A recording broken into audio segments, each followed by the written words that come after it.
So you can do things like that, and you can go in there and you can argue, but you can also argue other things. You can talk about how socialism has not worked in the past. You can talk about freedom of mankind. There's so many other issues you can do. So when you go with the principle, so that's the first thing. So the first part of it is you need to educate yourself. Okay. And one of those, there are many resources for that. Well, like for instance, we say that divorce is bad. Well, if you go to the Family Research Council, www.frc.org, Okay. also www.marry.org, M-A-R-R-I, and it's the Marriage and Religious Research Institute. Okay.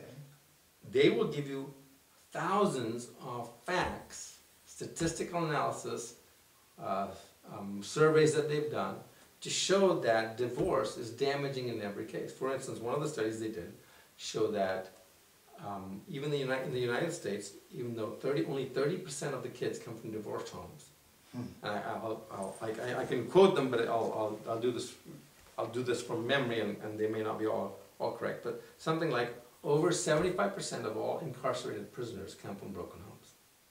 Something like 70% of all rapists come from broken homes. Something like 90% of all gang members come from broken homes.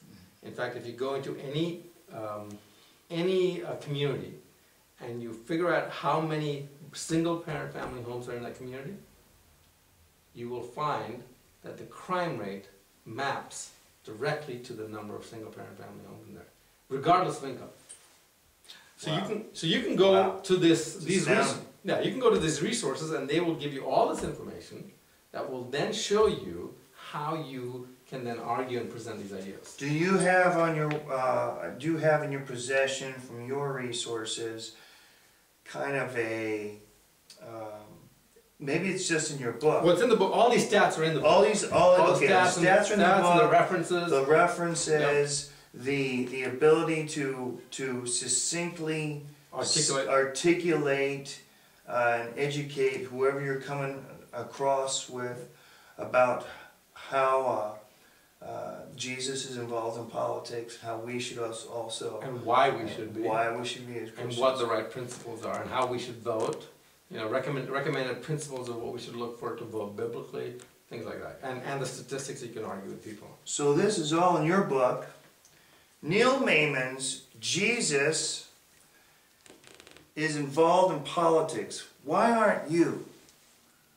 Why isn't your church?